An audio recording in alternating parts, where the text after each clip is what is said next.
حضرت فاطمہ رضی اللہ تعالی عنہا جب بیمار ہوئیں تو ان کا حال پوچھنے کے لیے حضور اکرم صلی اللہ علیہ وآلہ وسلم ایک صحابی کے ساتھ آئے۔ دروازے پر دستک دی، پوچھا کہ بیٹی اندر آ جائیں۔ حضرت فاطمہ نے کہا کہ اتنا کپڑا نہیں ہے کہ پردہ کر سکوں۔ بسم اللہ الرحمن الرحیم۔ ایک دفعہ حضرت فاطمہ رضی اللہ تعالی عنہا بیمار ہو گئیں۔ نبی کریم صلی اللہ علیہ وآلہ وسلم نے اپنے ایک معمر صحابی حضرت عمران بن حسین رضی اللہ تعالی عنہ کو ہمراہ لیا اور اپنی لخت جگر کی عیادت کے لیے تشریف لے گئے۔ دروازے پر پہنچ کر داخلے کی اجازت مانگی۔ سیدہ فاطمہ رضی اللہ تعالی عنہا نے عرض کی، تشریف لائیے۔ حضور صلی اللہ علیہ وآلہ وسلم نے ارشاد فرمایا، میرے ساتھ عمران بن حسین بھی ہیں۔ حضرت فاطمہ رضی اللہ تعالی عنہا نے جواب دیا، ابا جان، میرے پاس ایک ابا کے سوا دوسرا کوئی کپڑا نہیں کہ پردہ کر سکوں۔ حضور صلی اللہ علیہ وآلہ وسلم نے اپنی چادر اندر پھینک کر فرمایا، بیٹی اس سے پردہ کر لو۔ اس کے بعد حضور صلی اللہ علیہ وآلہ وسلم اور حضرت عمران رضی اللہ تعالی عنہ اندر تشریف لے گئے اور سیدہ سے ان کا حال پوچھا۔ فاطمہ الزہرا نے عرض کیا، ابا جان، شدت درد سے بے چین ہوں اور بھوک نے نڈھال کر رکھا ہے کیونکہ گھر میں کھانے کو کچھ نہیں۔ حضور صلی اللہ علیہ وآلہ وسلم نے فرمایا، اے میری بیٹی صبر کر، میں بھی آج 3 دن سے بھوکا ہوں۔ اللہ تعالیٰ سے جو کچھ مانگتا وہ ضرور مجھے عطا کرتا، لیکن میں نے دنیا پر آخرت کو ترجیح دی۔ پھر آپ صلی اللہ علیہ وآلہ وسلم نے اپنا دست شفقت حضرت فاطمہ رضی اللہ تعالی عنہا کی پشت پر پھیرا اور فرمایا، اے لخت جگر، دنیا کی مصائب سے دل شکستہ نہ ہو، تم جنت کی عورتوں کی سردار ہو۔ فاطمہ زہرا اس فقر و انا کے ساتھ کمال درجے کی عابدہ تھیں۔ حضرت حسن رضی اللہ تعالی عنہ سے روایت ہے کہ میں نے اپنی ماں کو شام سے صبح تک عبادت کرتے اور اللہ کے حضور گریو زاری کرتے دیکھا، لیکن انہوں نے اپنی دعاؤں میں اپنے لیے کبھی کوئی درخواست نہ کی۔ ایک دفعہ سیدہ علیل تھیں، لیکن علالت میں بھی رات بھر عبادت میں مصروف رہیں۔ جب حضرت علی رضی اللہ تعالی عنہ صبح کی نماز کے لیے مسجد گئے تو وہ نماز کے لیے کھڑی ہو گئیں۔ نماز سے فارغ ہو کر چکی پیسنے لگیں۔ حضرت علی رضی اللہ تعالی عنہ نے واپس آ کر انہیں چکی پیستے دیکھا تو فرمایا، اے رسول خدا کی بیٹی، اتنی مشقت نہ اٹھایا کرو، تھوڑی دیر آرام کر لیا کرو، کہیں زیادہ بیمار نہ ہو جاؤ۔ فرمانے لگی، خدا کی عبادت اور آپ کی اطاعت مرض کا بہترین علاج ہے۔ اگر ان میں سے کوئی موت کا باعث بن جائے تو اس سے بڑھ کر میری خوش نصیبی کیا ہوگی۔ ایک مرتبہ حضور صلی اللہ علیہ وآلہ وسلم نے سیدہ سے پوچھا، مسلمان عورت کے اوصاف کیا ہیں؟ انہوں نے عرض کیا، ابا جان، عورت کو چاہیے کہ اللہ اور رسول کی اطاعت کرے، اولاد پر شفقت کرے، اپنی نگاہ نیچی رکھے، اپنی زینت کو چھپائے، نہ خود غیر کو دیکھے نہ غیر اس کو دیکھ پائے۔ حضور صلی اللہ علیہ وآلہ وسلم یہ جواب سن کر بہت خوش ہوئے۔ نبی کریم صلی اللہ علیہ وآلہ وسلم حضرت فاطمہ رضی اللہ تعالی عنہا سے بے پناہ محبت فرماتے تھے۔ صحیح بخاری میں روایت ہے کہ ایک دفعہ حضرت علی رضی اللہ تعالی عنہ نے گوار بنت ابی جہل سے نکاح کا ارادہ کیا۔ سیدہ النساء سخت عارضہ ہوئیں۔ جب وہ رسول کریم صلی اللہ علیہ وآلہ وسلم ان کے پاس آئے تو سیدہ نے عرض کیا، یا رسول اللہ، علی مجھ پر سوت لانا چاہتے ہیں۔ حضور صلی اللہ علیہ وآلہ وسلم کے دل پر سخت چوٹ لگی۔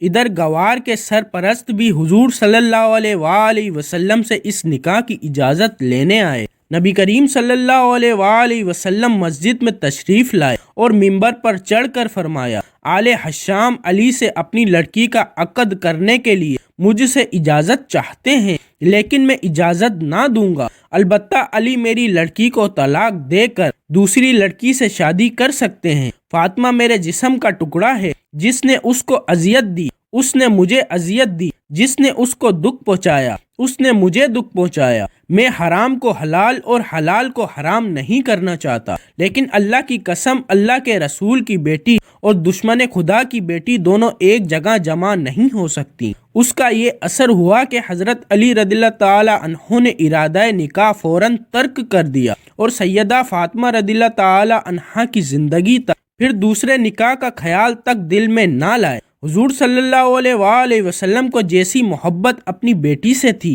ویسی ہی اپنے دماد اور نواسوں سے بھی بے حد پیار تھا۔ ان سے فرمایا کرتے، جن لوگوں سے تم ناراض ہوں گے میں بھی ان سے ناخوش ہوں گا، جن سے تمہاری لڑائی ہے ان سے میری بھی لڑائی ہے، جن سے تمہاری صلح ہے ان سے میری بھی صلح ہے۔ حضرت علی رضی اللہ تعالی عنہ سے فرمایا کرتے، اے علی تم دنیا میں اور آخرت میں میرے بھائی ہو۔ فاطمہ الزہرا کے فرزندوں سیدنا حسن اور سیدنا حسین رضی اللہ تعالی عنہ کو حضور صلی اللہ علیہ وآلہ وسلم بھی اپنے جگر کے ٹکڑے سمجھتے تھے، نہایت محبت سے ان کو بوسے دیتے اور اپنے کندھوں پر اٹھائے پھرتے تھے۔ حضرت علی رضی اللہ تعالی عنہ سے روایت ہے کہ وہ رسول اللہ صلی اللہ علیہ وآلہ وسلم کے پاس حاضر تھے۔ رسول اللہ صلی اللہ علیہ وآلہ وسلم نے دریافت فرمایا، عورت کے لیے کون سی بات سب سے بہتر ہے؟ اس پر صحابہ رضوان اللہ اجمعین خاموش ہو گئے اور کسی نے جواب نہیں دیا۔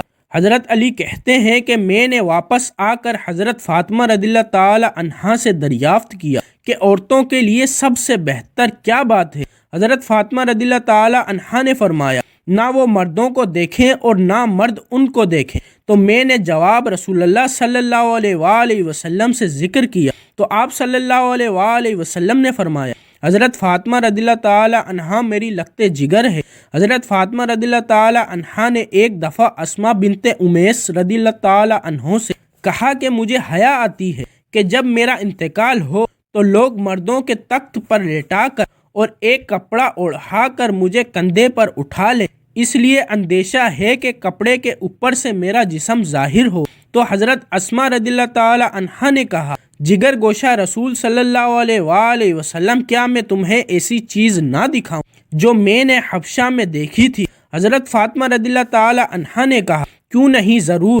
حضرت اسماء رضی اللہ تعالی عنہا نے کھجور کی تازہ ٹہنیاں منگوائی، کماند کی شکل میں ان کو موڑ موڑ کر رکھا اور ان کے اوپر کپڑا ڈال دیا۔ حضرت فاطمہ رضی اللہ تعالی عنہا نے فرمایا، یہ تو بڑی اچھی چیز ہے، اس سے مرد و عورت کے جنازے میں امتیاز ہو جائے گا اور عورت کا جسم بھی چھپ جائے گا۔ دیکھو اسماء، جب میرا انتقال ہو تو تم اور علی میرے غسل میں شریک ہوں، کوئی اور میرے قریب نہ آئے اور میری چارپائی پر اسی طرح چھڑیاں رکھ دینا۔